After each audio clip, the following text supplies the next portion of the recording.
Welcome everybody to Dave's RC room this evening. This is part 2 of RC Nitro engine bearing removal and install. In the first video that we made, the engine that we used was a little different type than this one. We just heated the block up on a heating iron, tapped it on a piece of wood, and the bearings fell right out. Well, in some engines, as you'll find out, you may have one like this yourself. There's not a lot of space inside in the cavity in here where this bearing's at, and when the bearing starts coming out, it's real easy to twist inside and bind itself, and that can cause a problem. We don't want to do that.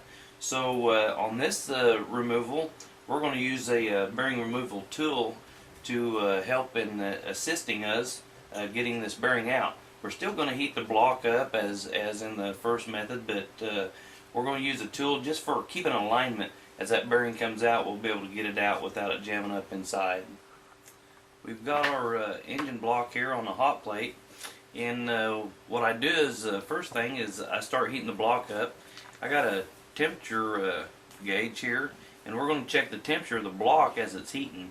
I don't like to overheat them. I usually try to remove the bearings when they first hit around 225 to say 230.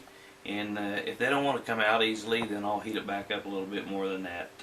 But as it's sitting here, I'm going to temp the outside of the block a few times, and when it gets up into the area that we need to remove the bearings, we'll stop there and remove them. Looks like our block's ready to go here. It's up to temperature. So make sure that you use a good heavy leather glove for this. A welding glove would even be better. Things get pretty hot. So I got my removal tool. I'm just going to slip it inside the main bearing here. I can hear it snap in, and just give it a simple little tug, and the bearing just come right out. No problem with that one. And for the next part, I use a piece of wood or a long plastic would work okay. And we tapped the bearing, tapped it a little bit hard, and it just come right out of there and went somewhere else. Anyways, that was all there is to that. We got our bearings out of the block. As you've seen, the bearings come out real simple and real easy after we heated up the block. I was going to show you a little bit about the bearing removal tool.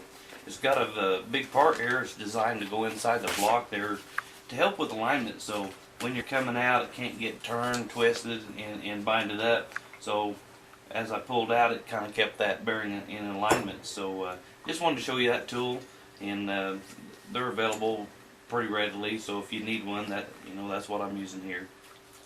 Well, now that we got the bearings out and my block's sitting here cooling off, after it gets cooled down, I'm going to take it and wash it out real good with some carburetor cleaner and blow it out. I want to make sure my parts are really, really clean when I start back together with my new bearings.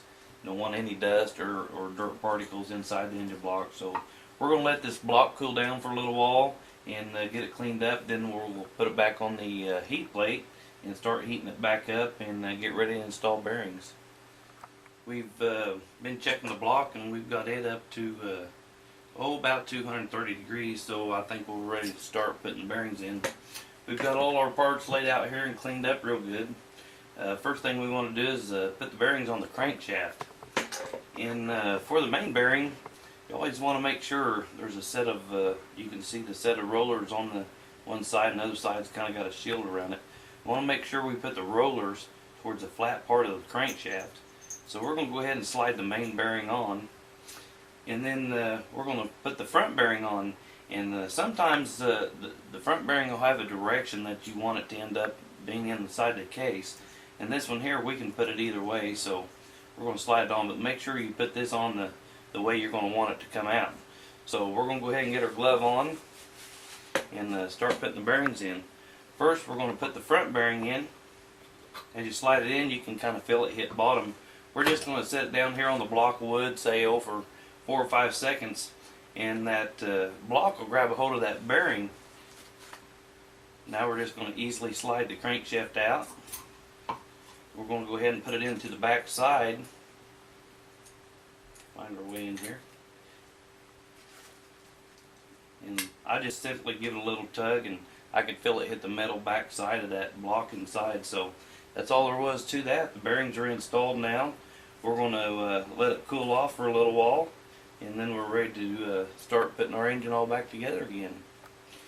I hope this information here will help someone along the way, and if you install your own engine bearings, maybe this tip here will help you out in some way or another.